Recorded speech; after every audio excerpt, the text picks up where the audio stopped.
Imagine losing absolutely everything just because the sky refused to rain. No water, no crops, no money, and pretty soon, no food. For most of us, electricity and clean tap water are just there. We flip a switch, the lights turn on. We twist a handle, the water flows. But back in 2001, in a tiny village in Malawi, Africa, those basic things were nothing but a distant dream.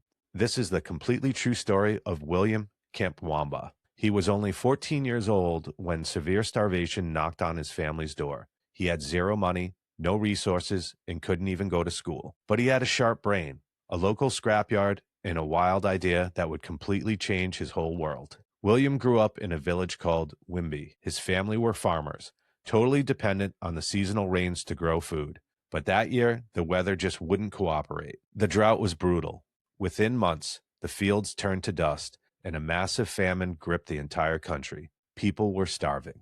William's family had to sell almost everything they owned just to buy one tiny meal a day. They would eat a small bowl of porridge at midnight just so they wouldn't wake up crying from hunger in the morning. Because things got so bad, William's dad had to make a heartbreaking choice. He couldn't afford the $80 annual fee to keep William in school. And just like that, at 14, William's education was cut short. He was sent back to a dry, barren farm, facing a really bleak future. But William refused to let his brain go to waste. Even though he wasn't allowed in the classroom, he was sneaking into a tiny community library. He didn't speak perfect English yet, so he couldn't read the text very well. Instead, he closely studied the pictures, the diagrams, and the blueprints. One afternoon, he pulled an old science textbook off the shelf called Using Energy. On the cover was a picture that stopped him in his tracks, a row of massive windmills. William learned that these giant fans could capture the wind and turn it into electricity. And if he had electricity, he could power a water pump. If he could pump water from deep underground, his family wouldn't have to pray for rain anymore.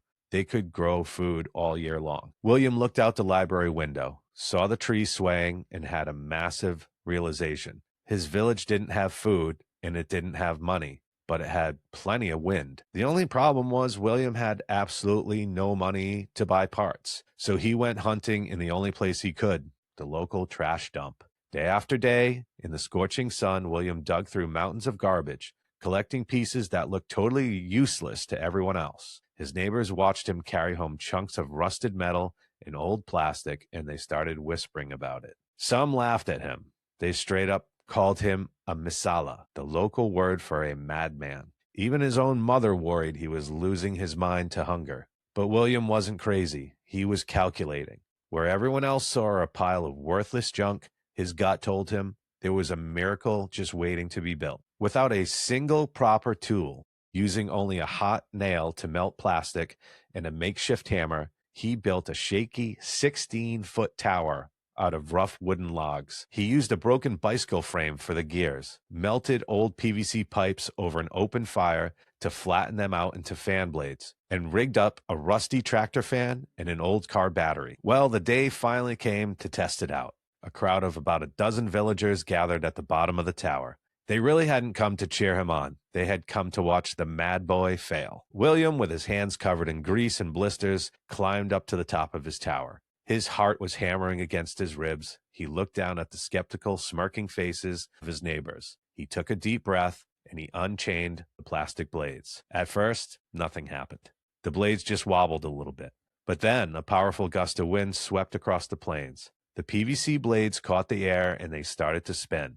Faster and faster, the bicycle chain whirring into a blur. William reached into his pocket, pulled out a tiny cheap light bulb connected to copper wires, and he held it up. Suddenly, the bulb flashed. It flickered once, twice, and then ignited into a bright, brilliant glow. The crowd fell completely silent. Then the silence broke into wild cheers. People started dancing, and grown men fell to their knees. The boy that they had called crazy had just pulled fire from the wind. William used that exact invention to pump clean water up from the earth, saving his entire village from starvation. He went on to give a global TED Talk, graduated from an Ivy League university, and eventually sees his life turn into a major movie. It's really an incredible story, but it leaves us with a massive question. How do you find that kind of courage in your own life when everyone around you is telling you that you're crazy? How do you actually listen to your gut when the outside noise is deafening. And that's when the actionable strategies come into effect on this podcast. I want to thank everyone for listening today, and I hope you join me next Tuesday when these get released. I hope it gives you a good mental refresh and reset, gives you some positivity in your life and some hope that there's still a lot of good out there.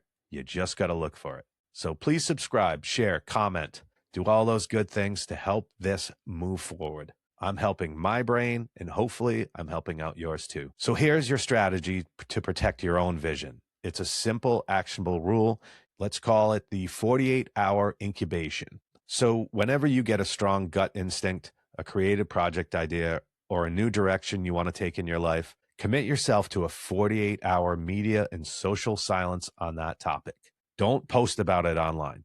Don't text your friends about it. Don't tell your coworkers. And definitely don't ask people for their opinion. What happens when we share a fragile early stage idea too soon? We open the door for other people's doubts, fears, and projections to flood in and crush it before it even has a chance to breathe. If William had asked the village for permission or approval before he went to the scrapyard, they would have talked him out of it day one. Use those first 48 hours to do what William did. Quietly gather your data, sketch your blueprint, and put the first physical piece of the puzzle together. Build a foundation in secret so that by the time you finally face the outside noise, your belief in your gut is already stronger than their doubts are. You don't need the perfect environment, a mountain of money, or everyone's approval to change your life. Sometimes you just have to tune out the crowd, trust your gut, and go build your own little miracle. On more recent episodes, I've been trying to tie in some stuff from my personal life. And sometimes these stories instantly make me think of something in my past. And it's easy. It just flows. This one took a little bit longer, but when I thought about it some more, it was really right in front of me. It's this podcast.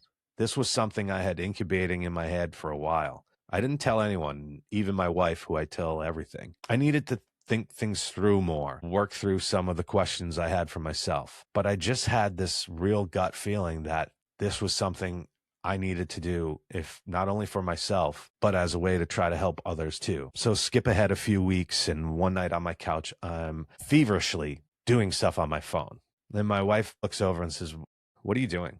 And that's when I came out with it. I think she was a little surprised, but she thought it was a great idea. And here we are, episode 16. It took me a long time to put together all of the logistics on how to put together a podcast, but I figured it out one step at a time. So that's my story of encouragement for you guys. If there's something in your life that you want to do, the only one preventing you from doing it is really yourself. There are ways to make things happen, and it might take more time than you want, but you'll get there eventually. One foot in front of the other. And by the end, when you look back, you see how far you've come. So as you get back out there into the world today, I like to send you off with a positive quote every week. This one is from Steve Jobs, and he famously said, "Don't let the noise of others' opinions drown out your own inner voice. And most important, have the courage to follow your heart and intuition. Get out there in the world, do something good, even if it's brief."